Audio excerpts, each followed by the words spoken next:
요한복음 12장에 보면은 마리아가 값비싼 향유를 부어서 예수님을 섬기는 그런 내용이 나오는데요. 요한복음 12장 3절입니다. 마리아는 지극히 비싼 향유 곧 순전한 나드 한 근을 가져다가 예수의 발에 붓고 자기 머리털로 그의 발을 닦으니 향유 냄새가 집에 가득하더라. 그랬더니 그것을 지켜보고 있던 가룟 유다가 이 마리아를 비난합니다. 5절입니다. 이 향유를 어찌하여 300데나리온에 팔아 가난한 자들에게 주지 아니하였느냐 하니, 저는 이런 내용을 담고 있는 요한복음 12장을 묵상하면서 이 두 부류의 인생이 나타나잖아요. 과도하게 헌신하는 마리아와 같은 인생이 나타나고, 그걸 또 비난하는 가룟 유다와 같은 인생이 나타나는데요. 이걸 가만히 보면서 예수 믿는 또 신앙생활하는 저와 여러분들도 아마 이 자리도 그 두 부류로 나눌 수 있겠다, 그런 생각을 해봅니다. 한 부류는 마리아와 같은 부류의 사람이에요. 그리고 또 다른 한 부류는 가룟 유다와 같은 부류의 사람들입니다. 그러면 이 마리아와 같은 부류의 사람들은 어떤 사람들입니까? 마리아의 특징이 뭐죠?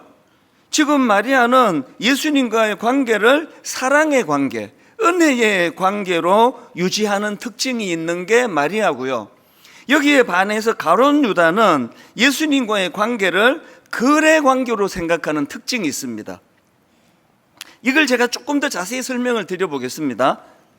사실 이 마리아를 향한 가룟 유다의 비판이 어떤 면에서는 일리가 있지 않습니까? 그 300데나리온 하면은 그 당시 노동자 약 1년치 품삯이에요. 어마어마한 가격의 향유를 그렇게 한 번에 들이붓는 거, 이건 너무 오버하는 거 아닙니까? 이건 너무 과도한 거 아닙니까? 그거 팔아가지고 가난한 사람들에게 구제하면 얼마나 이게 아름답게 쓰이겠느냐, 이게 표면적으로 틀린 말이 아니거든요. 자, 그렇다면은 마리아는 왜 이런 과도한 행동을 했을까요? 왜 지나친, 사람들이 합리적으로 보기에 이건 좀 합리적이지 않다, 그런 과도한 헌신을 베풀었나? 저는 이 질문에 대한 힌트를 요한복음 12장 1절에서 찾습니다. 성경이 복선을 깔고 표현하는 이런 내용들이 생각보다 많습니다.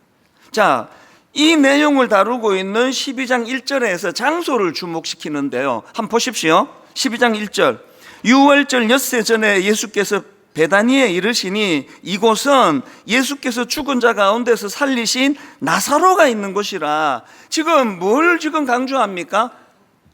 마리아가 과도하게, 그래서 욕을 얻어먹을 만큼 그렇게 예수님께 헌신했던 향유를 부었던 그 장소는 바로 마리아 입장에서 죽은 오빠 나사로가 살아난 것이에요. 죽은 오빠 나사로를 살려주신 그 예수 그리스도 된 은혜, 그게 지금 1절에서 이렇게 표현이 되는 거거든요. 그러니까 지금 마리아가 이런 극단적인 행동을 하는 이유는 극단적인 은혜를 받았기 때문이에요. 그 감격이 뭐 합리적인 생각, 이런 것들을 뛰어넘어 버리는 거거든요. 그런가 하면은 또 한 가지 더 이유가 있는데요. 마리아가 예수님께 비싼 향유를 부은 이유에 대하여 예수님이 직접 설명을 하시는데요. 이제 곧 예수님은 십자가의 자리로 가셔야 되는 상황입니다. 예수님의 죽음을 직감하고 있었던 마리아는 지금 이 향유를 예수님의 장례를 준비하는 의미로 그렇게 과도한 헌신을 했다는 거거든요. 그게 요한복음 12장 7절에 나오는데요. 세 번역으로 보십시오. 예수께서 말씀하셨다. 그대로 두어라. 그는 나의 장사 날에 쓰려고 간직한 것을 쓴 것이다. 예수님께서 그 행위의 과함을 보지 않으시고 그 동기를 보시니까, 그 마음을 보시니까, 야, 네가 좀 과했다, 그렇게 말씀하지 않으세요. 내버려 두라는 거거든요. 여러분, 우리가 어떨 때 마음에 뜨거운 감격이 올라올 때 그게 꼭 뭐 주님을 향해서 아니더라도요, 어떤 분에게 과도한 은혜를 받으면 과도한 헌신이 나오게 돼 있거든요. 그건 해보신 분만 알 거예요. 그래서 그걸 저는 거룩한 낭비라고 그렇게 이름을 짓는데, 가룟 유다 인생이 왜 초라합니까? 가룟 유다 인생이 왜 참 그렇게 보기에도 아름다워 보이지 않습니까? 가룟 유다에게는 그런 사랑의 헌신이, 사랑의 낭비가 그런 게 없는 인생 아닙니까? 항상 계산하고 또 겉과 속이 다르고 속에 다른 어떤 계산을 하고 있고, 그래서 사람을 대할 때 항상 거래 관계로 대하는 거거든요. 이 가룟 유다는 마리아와 달리 예수님을 거래 관계로 생각했던 특징이 있다. 그래서 마리아처럼 예수님과의 관계를 사랑의 관계로 생각하지 않으니까 거기에 감격이 없습니다. 그냥 자기 이익을 얻으려는 목적, 이거 하나로 지금 예수님과의 관계를 유지하고 있고요. 나중에 그가 예수님을 은30에 팔아버리는 이게 그가 예수님을 거래 관계로 생각했다는 결정적인 증거 아닙니까? 마태복음 26장 15절에 보면은요, 가룟 유다가 예수님을 팔아넘기는 과정에서 예수님을 지금 상품 취급을 해요. 한번 보십시오. 가룟 유다가 이렇게 말합니다. 내가 예수를 너희에게 넘기리니 얼마나 주려느냐. 지금 예수님을 상품 취급해서 흥정하고 있습니다. 얼마 줄 거냐? 이게 얼마짜리냐? 여러분, 이 거래 관계가 갖고 있는 비극이 이런 거예요. 마리아처럼 사랑의 관계로, 은혜의 관계로, 감사의 관계로 그렇게 관계를 맺지 않으니까 내가 이 사람을 대할 때 내가 머리로 계산밖에 안 나와요. 내가 이 사람한테 이 정도 호의를 베풀면 이 사람이 한 2배로 되돌아오겠지. 그래서 항상 관계가 어려워져요. 여러분은 어느 부류에 속한다고 생각하십니까? 신앙생활이 초기는 당연히 거래관계죠. 새생명 축제에 초대돼 오시는 분은 당연히 거래관계죠. 내가 예수 믿으면 나한테 뭐가 득이 되지? 저 목사 얘기를 들어보니까 좀 유리한 게 있네? 당연히 거래관계죠. 그렇게 시작을 했지만 점점 주님을 알아가고 또 그분의 사랑을 알아갈수록 거래관계로 시작했던 우리의 관계가, 주님과의 관계가 사랑의 관계로 흘러가야 되는 거 아닙니까? 이 마리아와 같은 부류의 신앙생활 하시는 분들의 특징이 있는데요, 그런 분들을 보면은 항상 감격이 있어요. 그리고 그런 분들하고 대화를 나누고 나면 막 깔아앉아 있던 제가 막 살아나는 것 같아요. 어느 속에 항상 감격이 있으니까요. 저는 저와 여러분들이 가룟 유다처럼 예수님을 거래관계로 생각하는 신앙이, 이만큼 특세 때 내가 이번에 기도 이만큼 했더니 이만큼 갚아주시네, 내가 이번에 헌금을 좀 이만큼 했더니 또 이만큼 갚아주시네. 주일날 그런 분들도 계세요. 이게 내가 예배를 안 드렸더니 또 그렇게 주중에 또 갚아주시네. 그래서 무서워서 나오는 거죠. 항상 이 거래관계로 그렇게 신앙생활하는 사람들 내면에는 평안이 없죠. 사실 저는요, 이 설교를 하면서 저 자신을 많이 되돌아봤습니다. 왜? 제가 거래 관계에 빠질 위험이 굉장히 큰 사람 아닙니까? 제가 이제 지금 목사인데 나이 들어가는데 제가 지금 목회를 그만두면은 제가 어디 땅을 파서 먹고 살겠습니까? 제가 콩을 심겠습니까? 아이고 이게 지금 내가 배운 게 도둑질인데 설교밖에 내가 더 할 수 있느냐고. 그래서 그냥 해야지 그래갖고 막 그냥 설교를 하고 있으면 이건 거래 관계예요.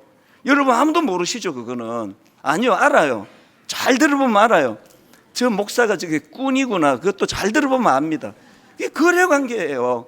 사랑의 관계는 그런 게 아니에요. 제가 막 성령 충만하고 뜨거워지면 주중에도 막 여러분을 향한 생각이 그렇게 많이 몰입이 돼요. 신기하게도요, 미국에 집회를 가 있는데, 그리고 이제 집회 지금 들어가고 있는데 계속 우리 교회 성도님 생각이 날 때가 있습니다. 거래 관계가 아니기 때문에.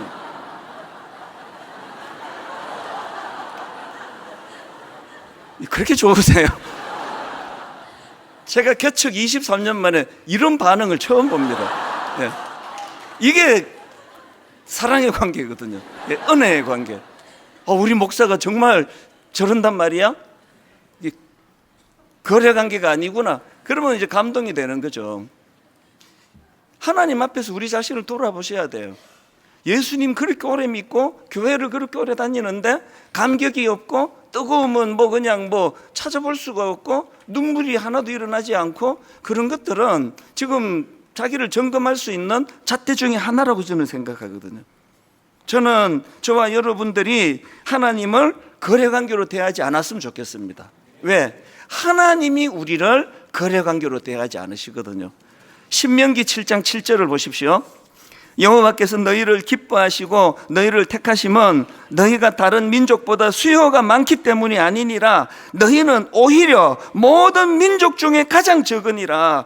여호와께서 다만 너희를 사랑하심으로 말미암아, 이게 사랑의 동기로 너희를 택했지, 니들이 갖고 있는 어떤 조건을 봤으면 난 너희들을 안 택한다. 니들은 가장, 모든 민족 중에 가장 적은 민족이다. 이게 왜 감격이 됩니까? 하나님의 이 잣대로 사람을 세우기 때문에 제가 지금 여기서 설교하는 거 아닙니까? 분당 우리 교회에 저보다 훨씬 유능하고 훨씬 인격적이고 저보다 훨씬 여러 가지 갖춘 분이 많은 분들이 앉아서 제 설교를 듣고 있는 게, 이게 참 모순이라 생각을 해요. 어떤 성도들을 만나보면 그분의 인품에 제가 반하고요, 어떤 성도들을 만나보면 그분의 지식에 반하고요, 어떨 때는요, 설교할 때 저기 앉아있던 분이 그 다음날 신문에 칼럼을 쓰시네? 그러면 이제 그 다음 주에 설교할 때 그분만 신경 써요. 저 칼럼리스트, 논리정연한 칼럼리스트가 내 설교를 얼마나 만족하실까? 자신이 없는 거죠. 왜 저를 목사로 세우셨다고요? 효율로?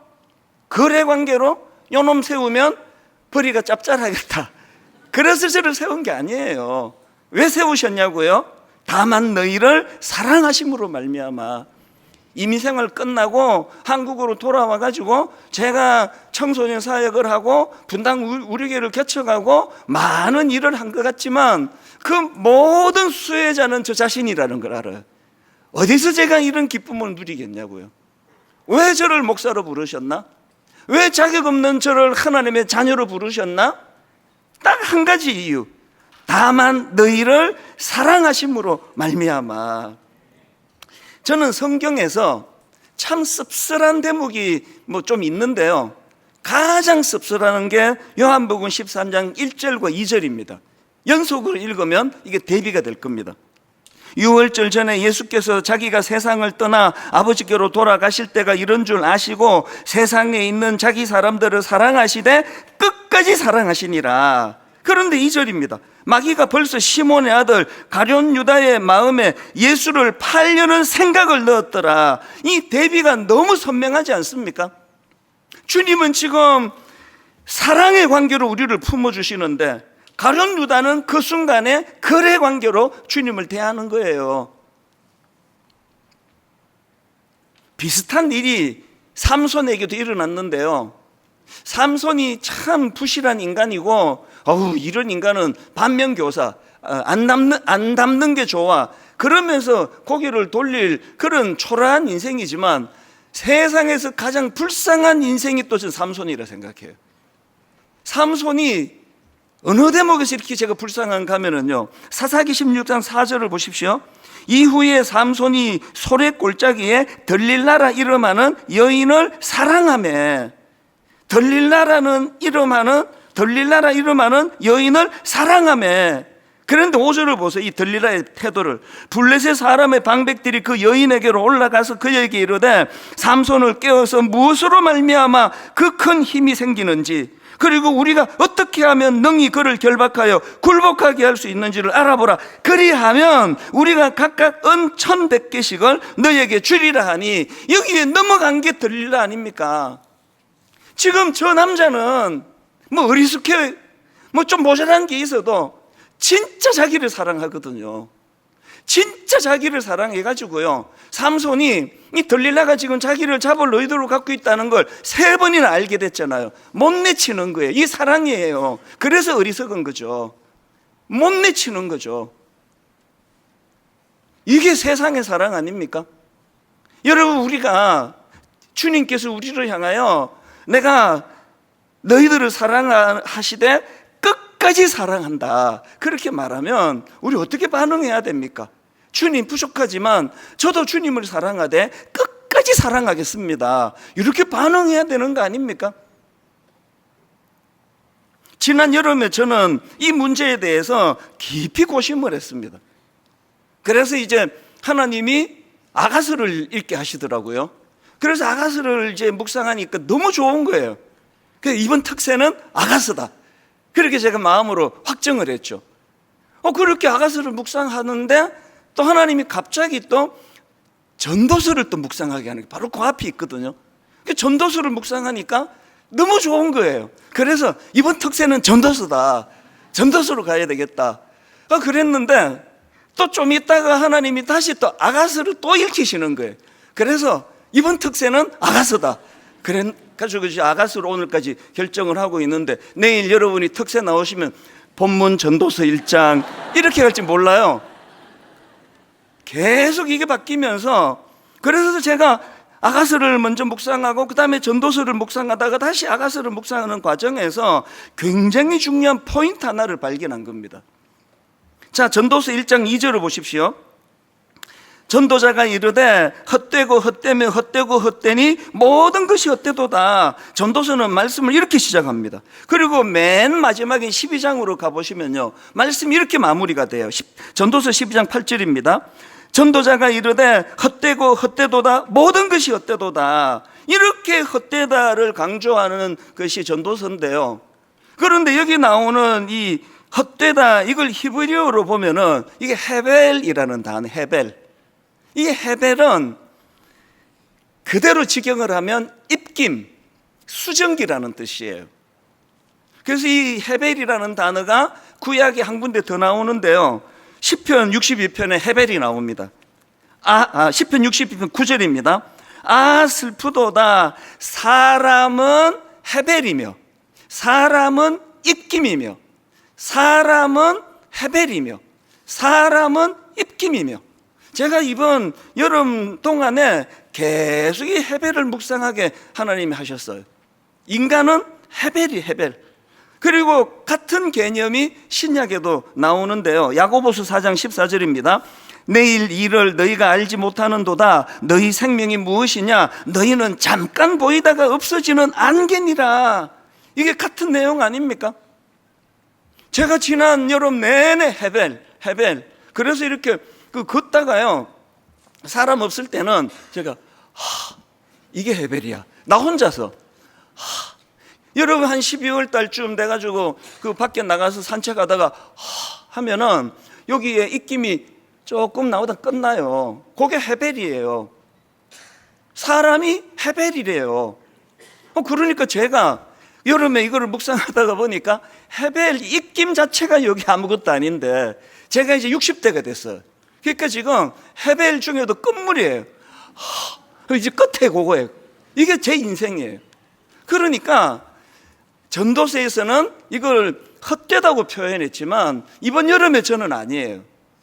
저는 헤벨이라는 말씀을 계속 주실 때 두 가지 하나님이 저에게 깨달음과 은혜를 주셨는데요, 교회가 얼마나 커졌고 설교 조회수가 어떻고 누가 나를 반대하고 누가 나를 사랑하고 이런 것들이 너무 허무한 거예요. 조망효과 말씀드렸잖아요. 우주비행사가 멀리서 지구를 보니까 저게 요런 파란 구슬만한데, 저 파란 구슬만한데 대한민국은 유난히 작은데 남북으로 나누어져 있는데 그 중에 이 분당에 사는 나라는 존재는, 그러니까요, 우리가 겸손하게 표현할 때 먼지 같은 존재라 그러는데요, 그건 너무 과한 표현이에요.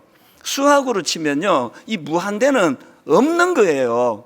그냥 있는데 없는 거예요. 우리는 이 헤벨이에요. 제가 40살에 교회를 개척했거든요. 그때는 분당 우리 담임 목사를 그냥 영원히 하는 줄 알았어요. 영원히 하는 줄 알았는데 60대가 됐네요. 제가 언제 이렇게 시간이 갔지? 헤벨이에요. 이거예요 그냥. 그러니까 제가 이번에 뭐를 가지고도 그냥 좀 했다고 뭘 의시되고 누구랑 비교하고 이런 게 참 너무 이게 코미디 같은 일이구나. 이걸 제가 하나님께서 여름에 저에게 주셨고요. 아무것도 아니야. 넌 아무것도 아니야. 그런가 하면은 저는 전도서를 1절을 저보고 번역하라 그러면 헛되고 이렇게 번역하고 싶지 않습니다. 저는 오히려요, 우리에게 헤벨 같은 인생, 그것도 이제 끝물, 이제 사라져가는 그 순간이라 할지라도 하나님이 저에게 주신 마음은 이 남은 시간 헤벨, 이 안개 같은, 그리고 입김 같은 이 시간을 진짜 소중히 써야 되겠다. 정말 헛되이 있어서는 안 되겠다. 그 비장한 마음을 가질 때 다시 하나님이 아가스를 일으켜주셔가지고, 이번에 제가 깨달은 게 뭐냐 하면은요, 이 전도서가 문제제기, 인생이란 이런 거야, 너 어떡할래? 전도서가 문제제기라면요, 아가서는 그에 대한 해답이에요. 이제 얼마 남지 않은 우리 생애에 사랑해야 된다. 더 많이 사랑해야 된다. 하나님의 사랑을 네가 누리고, 선행하시는 그 사랑을 누리고, 그 사랑을 너도 하나님께 표현해야 된다. 그리고 이 아가서는 실제 인물들의 이야기거든요. 그래서 이게 가상이 아니에요. 그러니까 아가서는 부부의 사랑 이야기예요. 앞부분은 이 부부가 만나서 시작됐던 회상이 나오고, 그리고 결혼이 나오고, 결혼 이후에 갈등이 나오고, 그리고는 쭉 사랑의 의미를 되새겨가는 이것들을 가지고, 이걸 영적으로만 해석하면 안 됩니다. 부부간에 우리가 어떻게 하다 이렇게 사랑이 식어버렸지? 이번 특별새벽 부흥의 기간에 이런 은혜가 회복되기를 원합니다. 그래서 우리 모두가 다 헤벨, 훅 불면은 끝나버리는 인생 같지만 허무하게 생각하지 말고, 우리는 이 소중한 순간순간을 소중히 여기면서, 그리고 성경은 그 대안으로 아가스를 주신다.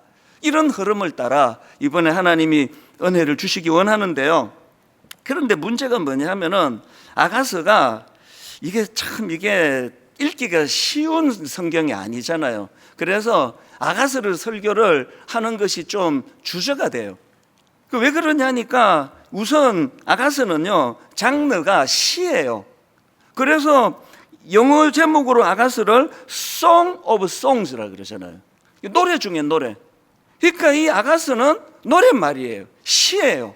그러니까 시는 논리보다는 느낌, 감정, 이거를 중요하게 여기다 보니까 이 아가스도 로마서처럼 이 논리적인 구조로 쓰여졌다, 이렇게 읽으시면 안 됩니다.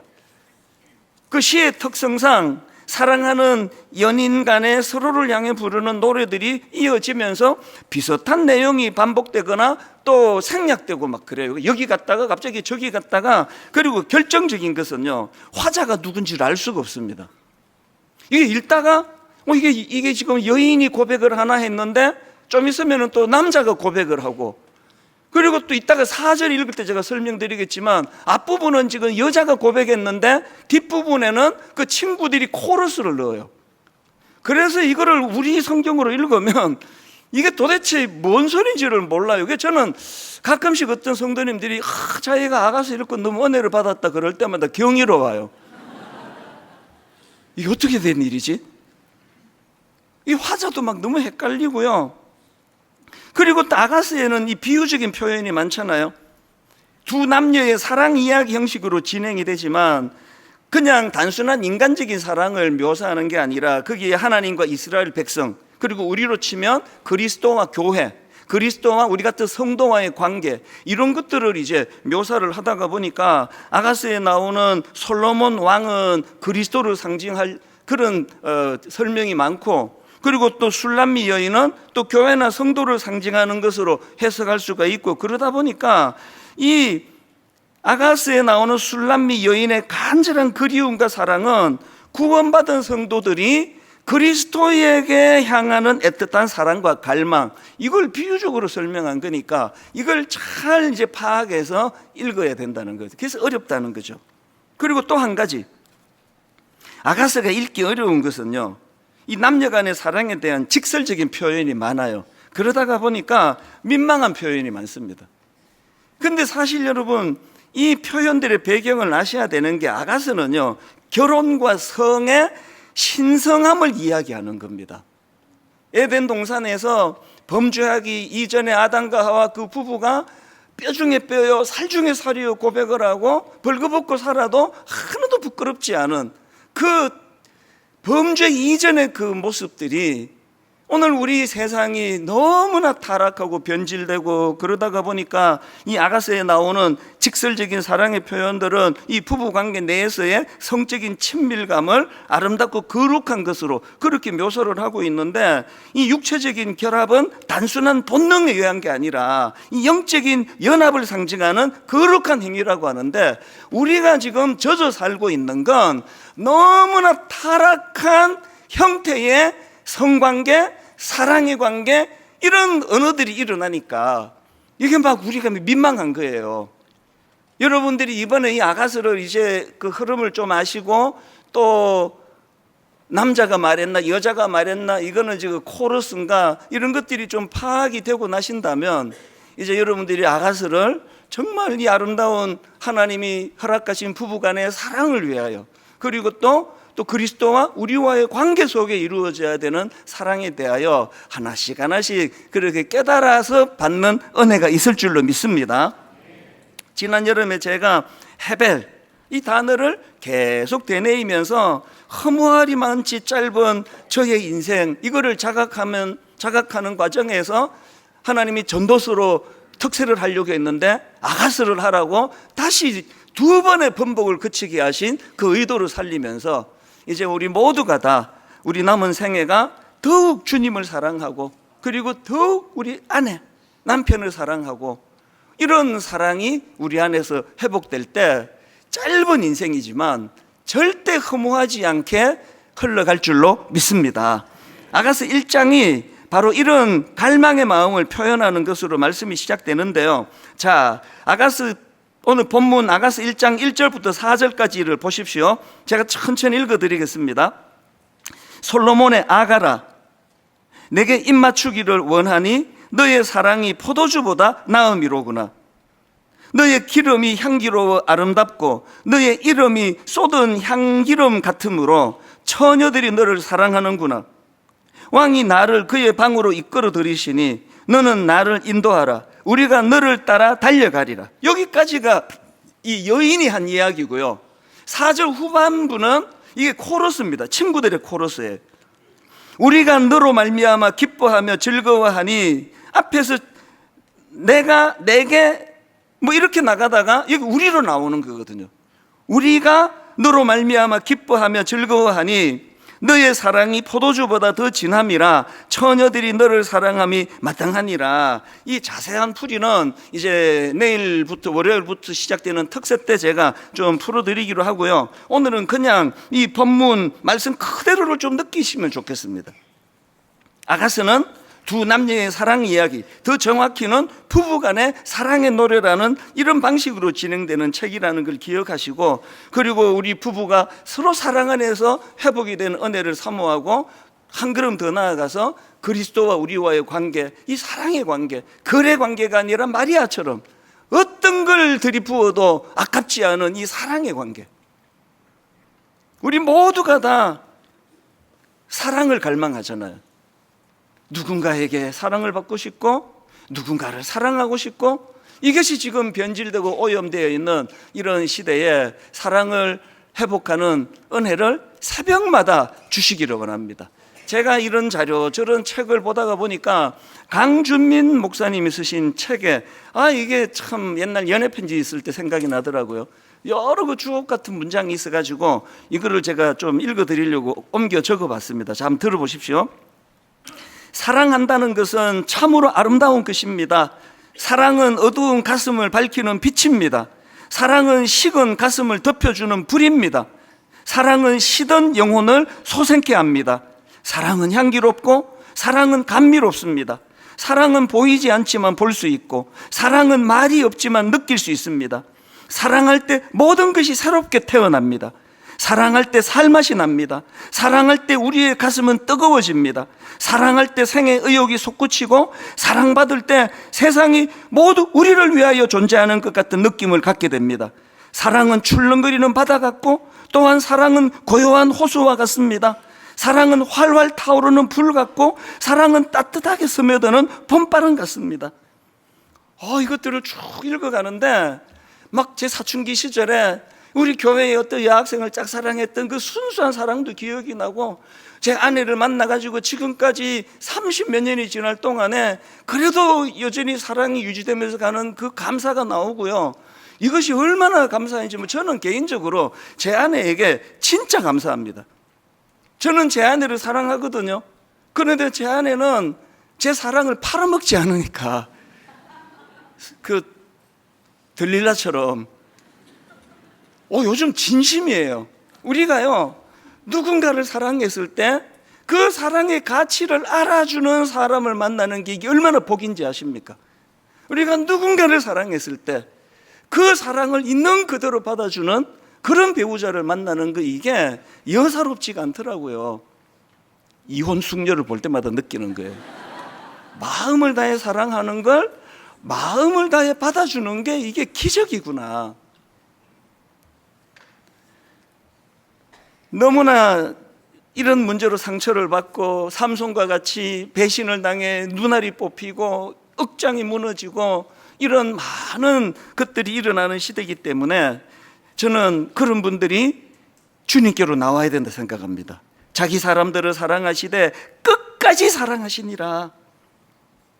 수요일 날 제가 제대로 다루겠지만 이 중독의 문제를 좀 다룰까 하는데요, 전문가들 얘기를 들어보면은 크고 작은 아주 극심한 이런 중독도 있고, 마약 중독 같은 것도 있고, 또 포르노 중독 이런 것들도 있고, 그 카페인 중독도 중독 아닙니까? 이런 크고 작은 중독에 우리는 빠져 사는데요, 그 중독의 문제는 결핍에서 나온다는 거예요.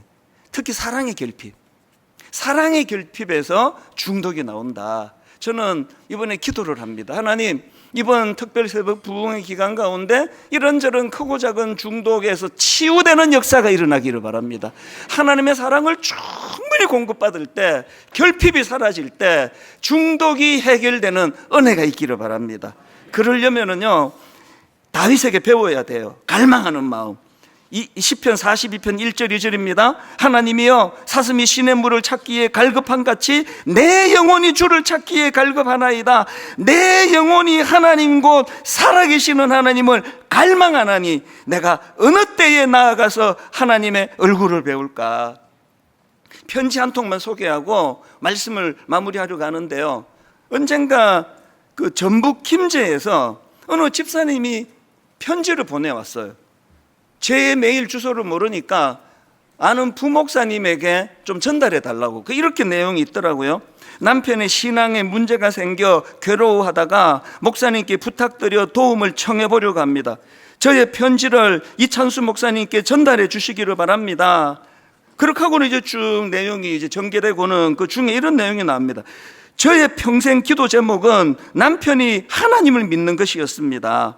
긴 시간 기도하고 남편에게 하나님의 사랑과 감동을 전하고자 노력해도 늘 하나님을 부인하였습니다. 실망되기도 하였지만 기도를 멈추지 않고 하나님의 은혜를 구하였습니다. 그러던 어느 날 기적이 일어난 거예요. 설교 한 편을 듣고 그분의 마음이 기적같이 움직여진 거예요. 그래서 이분이요, 그 포크레인 그 기사라고 제가 지금 기억을 하는데, 그 일을 하시면서 설교를 하루에 4시간씩 듣는 이 남편이 너무나 가슴이 뜨거워졌는데, 그 남편을 향한 정성이 얼마나 대단한가 하면, 그 남편이 이제 분당 우리 교회에서 예배를 좀 드리고 싶다 그래서 이 부부가 토요일 날 그 전북 김제에서 분당으로 와서 여기서 그 호텔인가 하루를 묵고, 그리고 이제 1부부터 3부까지 예배를 드렸대요. 부부가 같이 이곳에서 예배를 같이 드리고, 그리고 저에게 메일을 보내온 요지가 뭐냐면, 하나님 우리 남편 한 번만 만나주세요. 저는 그 편지 안에 정말 순수한 아내의 사랑이 느껴져서 마음이 너무 뭉클하더라고요. 그리고 그 하나님을 향한 그 순수한 마음, 어떻게 해서든지 간에 우리 남편이 예배의 기쁨을 맛봤으면 좋겠다고. 그래서 장문의 편지 곳곳에 목사님 너무 죄송한데요, 목사님 너무 죄송하지만, 목사님 너무 바쁜 거 알지만, 그렇게 양해를 구하면서, 그게 사랑이라는 거예요. 저는 그 아내의 편지가 생각이 났는데요, 그게 바로 다윗이 노래한 하나님이여 사슴이 신의 물을 찾기에 갈급한 같이 내 영혼이 주를 찾기에 갈급하나이다. 내 영혼이 하나님과 살아계신 하나님을 갈망하나니. 아까 일부 예배 문득 이 여집사님 생각이 나가지고 예배 끝나고 기도가 나오더라고요. 하나님, 그 남편 이 은혜가 있기를 원합니다. 6월절 전에 예수께서 자기가 세상을 떠나 아버지께로 돌아가실 때가 이런 줄 아시고 세상에 있는 자기 사람들을 사랑하시되 끝까지 사랑하시느니라. 결론을 요한일서 4장 8절을 읽어드리고 마치려고 합니다. 사랑하는 자들아, 우리가 서로 사랑하자. 사랑은 하나님께 속한 것이니 사랑하는 자마다 하나님으로부터 나서 하나님을 알고 사랑하지 아니하는 자는 하나님을 알지 못하느니 이는 하나님은 사랑이시라. 선행하신 하나님의 사랑, 이 사랑을 경험하셔야 됩니다. 가정의 회복도, 자녀와의 불화도, 이런저런 관계의 어려움도 사랑의 원천 되시는 사랑은 하나님께 속한 것이니